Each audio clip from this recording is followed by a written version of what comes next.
Salutare, lumea, sunt Alonici, acesta este un nou vlog în care vom face Mindfuck.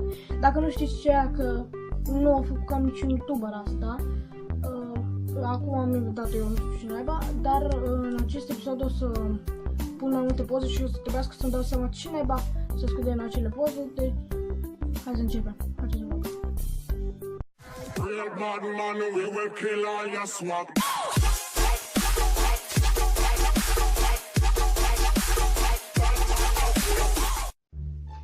Bun, imaginea asta este destul de miraculoasă, este un...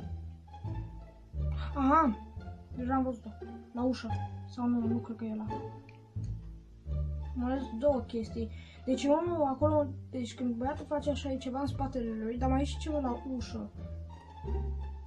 Și unul ceva jos aici, la sub brațul băiatului.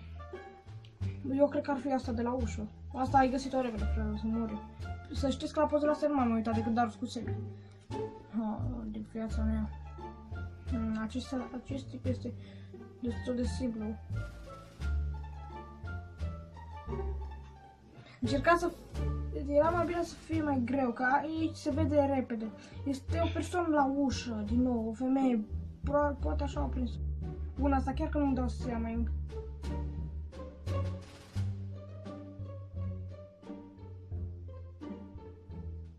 Nu-mi dau seama. Poate e asta de aici, o fantomă. Bora, și tu și Sebi la fel, dar voi nu vă dați seama. Dacă Nu e... mai vorbi, te rog frumos. Da, poți, dacă nu știi tu, să le arăt eu. Da, nu, spune unde e, în ce parte. Coana aia de acolo? Nu știu, spune care. Colțul fericit de acolo este un om, o fantomă albastră. Pe bune, să mor. Mai... Nu știu dacă fetele astea sunt lesbi, dar nu asta contează. La noi contează să găsim idolul adevărat. Bun, la geam. Mi se pare ceva interesant. Deci am așteptat videoclipul. Nu, stai un pic, că totuși nu știu unde. Îți pozele alea sinistre cu fată care urlă și mai mulți oameni. Asta de la geam, sigurat ar fi. Da, cred că aia de la geam. Uitați-vă la geamul din dreapta. Acolo să vedeți un căcat, o umbră. Unde semnul ăsta nu știu chiar ce indică. Deci, sunt niște munți, e o autostradă, dar acolo indică ceva. Pixelimoase. Dar normal că puteți și voi să scrieți în comentarii dacă știți ce să scrieți. Dar unde indică autostrada asta? Datul și două luați în dreapta. De ce indică în jos? Asta cred că e mai fac. Indică în jos. Vedeți? Cred că asta era faza, dacă indica în jos. Bă, chiar că nu dau seama aici ce... Niște picioare și abia se vede niște mâini și se vede acolo o față. Dacă vedeți, uitați-vă cu atenție. Vedeți acolo o față de căcat. Acolo. E o față. Dar știi că tu le pui imaginea pe dreapta. Da, mă știu. Păi ce arătă la bună? Păi nu, dar dacă nu se vedea. Nu spune, deci eu mi-am dat seama direct. Asta se pișea dar el cu Sebi, dar nici ei nu au descoperit. Aici vreau să văd. Mindfuck. Deci niște spoilere. Pe dreapta văd niște spoilere.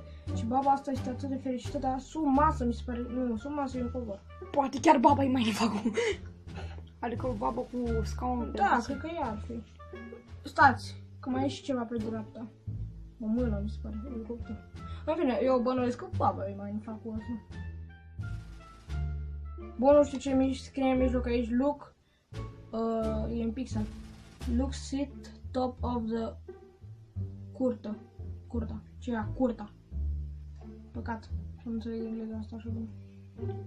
Aici nu-mi dau seama, spuneți voi în comentarii că e o familie fericită care... Cred că asta e Mindfuck-ul, niște oameni din Asia și unii din America.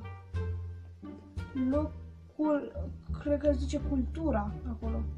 Culture, sau nu știu ce spune acolo. Abana. Cred că asta ar fi.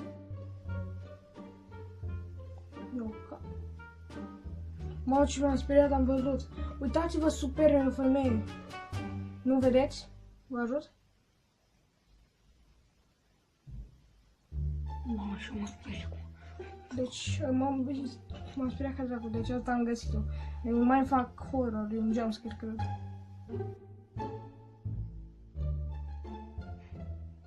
Și asta, că nu e nimic. Pe niște handicapați. Da, deja știu ce. Pervers și oameni de lumea asta. Dacă vedeți fata aia din dreapta, Da, dacă vedeți fata aia din dreapta... să nu credeți că e goală, are niște pantaloni. Stai, ce? Nu e pantaloni. Aaaa, ești pantaloni. Eu cream că băiatul ăla care o ține așa, ziceai că pare a fi... Asta e grea, că se trebuie cu doar și... cu niște cowboy, frate. Doi purandei și... Cowboy, yeah. Nu veni.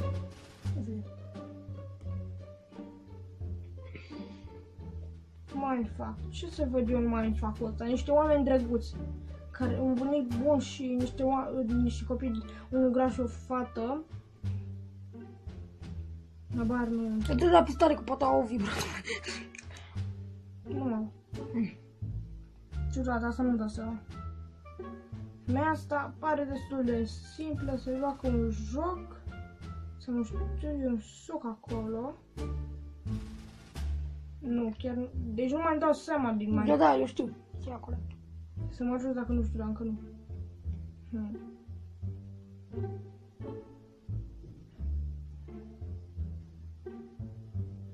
Ce se aude? Nu știu, hai, dai. Știi sau nu? Nu.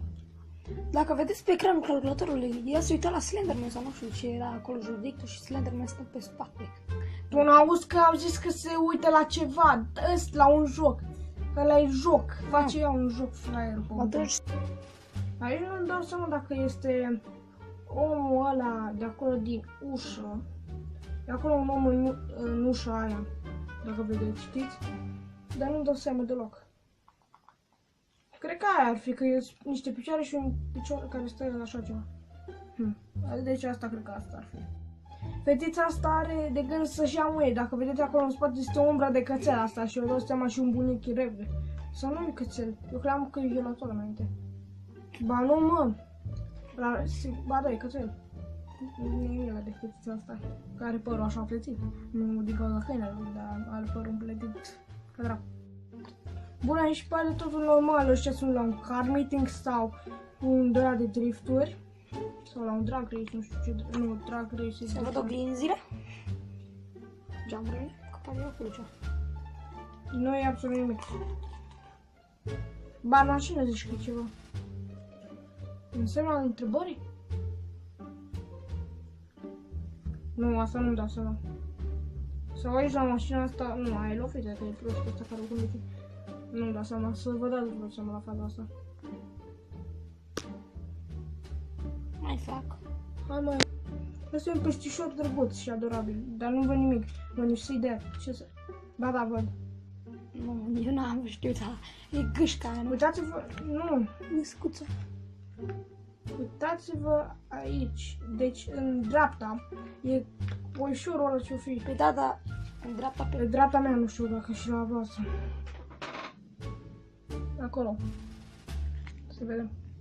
Da, bine, ce se vede. Bine, pe sănătate. Acolo în dreapta, nu vă mai arăt eu, vă dați și voi seama. Deci dacă eu să arăt, în stânga voastră.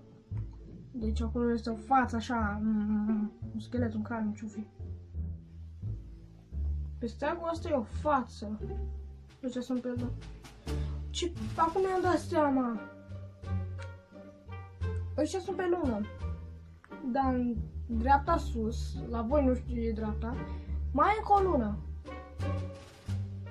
Mai nu fac adevărat aici. Eu cred că e fața aia de pe steagă. Bun, deci, căcatul ăsta de poză este o răciușcă. Și această răciușcă nu pare nimic impresionant la ea. E doar o răciușcă. Și jos ce scrie? Mindfuck. When you see it, you will shed bricks. E o drăguță răciușă.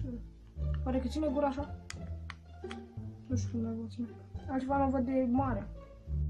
Baby born in class. Asta pare ce...